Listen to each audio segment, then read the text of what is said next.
Today will be the day. Lost in my thoughts, the hot coffee I'm pouring overflowed my cup and stained my trousers. I'd become accustomed to the way others on my team treated me. I knew they would laugh at me for this and call me clumsy and stupid. "Geez, Lucas, you idiot." I turned towards the break room doorway. It's Jared. He's one of the people I hate the most in my office. He deserves to go to hell. Maybe one day he'll get that opportunity. A smirk creeps up on my face. Back to reality. I let out a quiet sigh. Why did I have to wear light-colored pants today? Jared stops another coworker in the hall. "Did you see this?" She laughed and laughed and laughed. The two of them point at my stained wet pants and proceed to entertain themselves at my expense.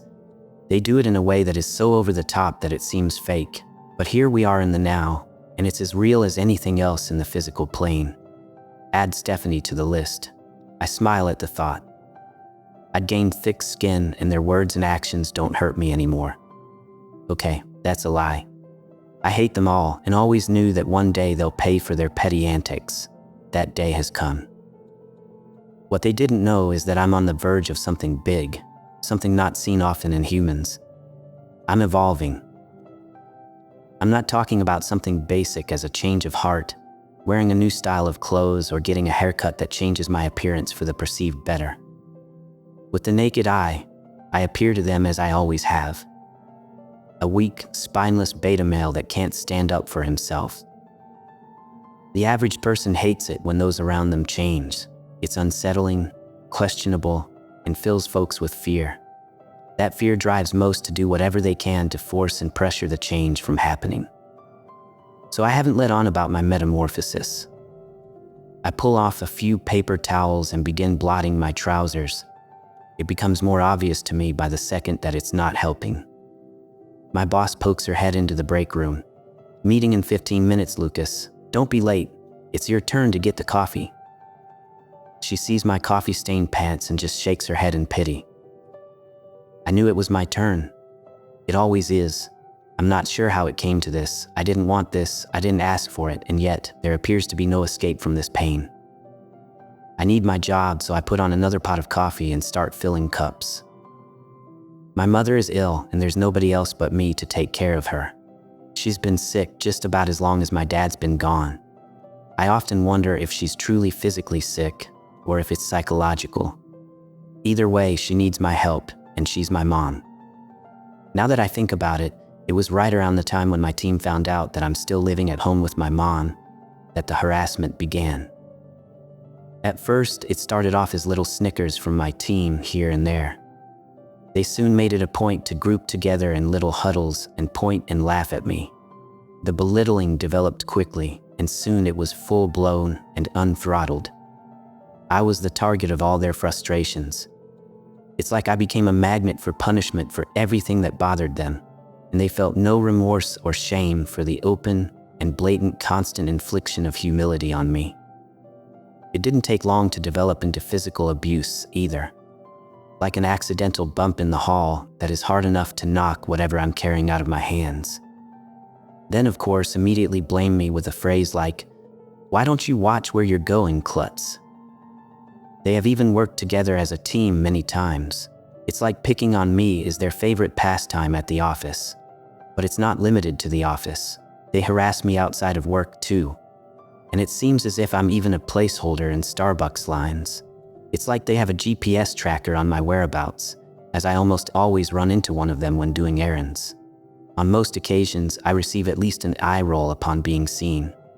I must be so disgusting to them. Now I realize I couldn't totally blame them, because I was weak.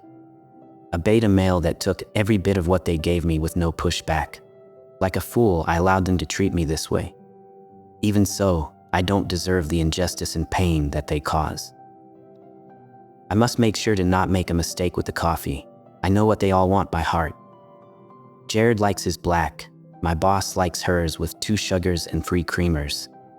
For my last review, my boss modified my job description to include coffee boy.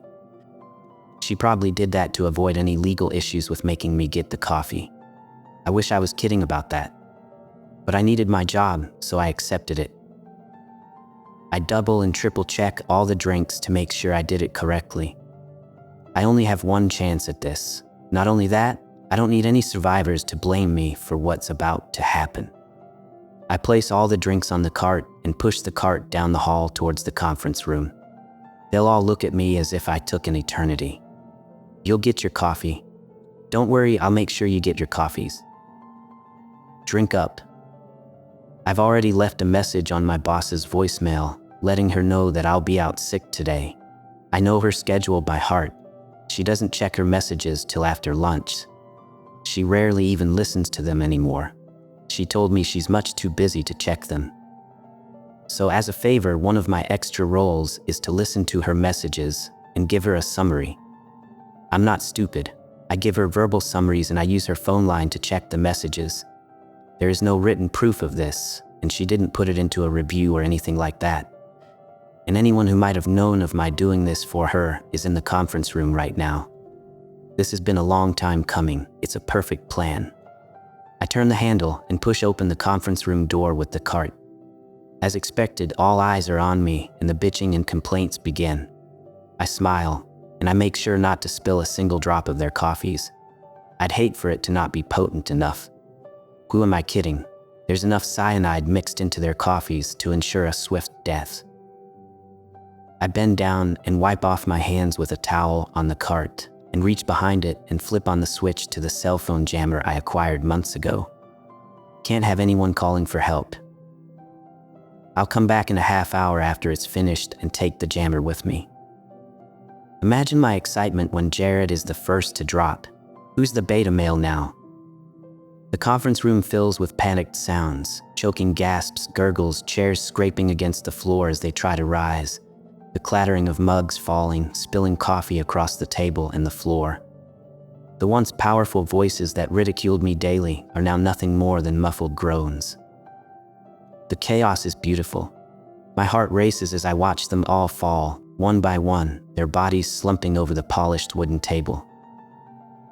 I stand there, taking it all in, my hands trembling with a mix of adrenaline and satisfaction. It's like everything is moving in slow motion. Stephanie's eyes lock onto mine, wide with terror. She tries to say something, her lips trembling, but nothing comes out. I smile, a real smile this time, one that comes from deep within me. Jared's eyes are bulging, his hands clutching his throat, fingers turning white with effort. He tries to rise from his chair, only to collapse back down, his body convulsing. I take a deep breath, a sense of power surging through me as I watch his face go slack. This is the evolution they feared. This is what they couldn't stand. Change.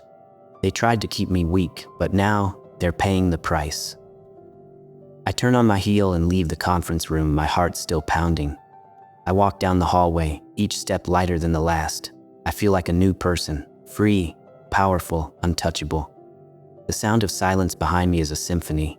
No more jeering, no more insults, just the empty, sterile hum of the building. As I make my way to the exit, I think about my mother. I'll take care of her, like I always have. She won't have to worry about me anymore. I'm not the spineless son she raised. I'm something else now, something stronger. I've evolved. I step out into the sunlight, blinking as the brightness hits my eyes. I can feel the weight lifting off my shoulders, like a shroud being torn away. Today was the day, just like I said it would be. Today, Lucas evolved into something beautiful. No one can hurt me anymore.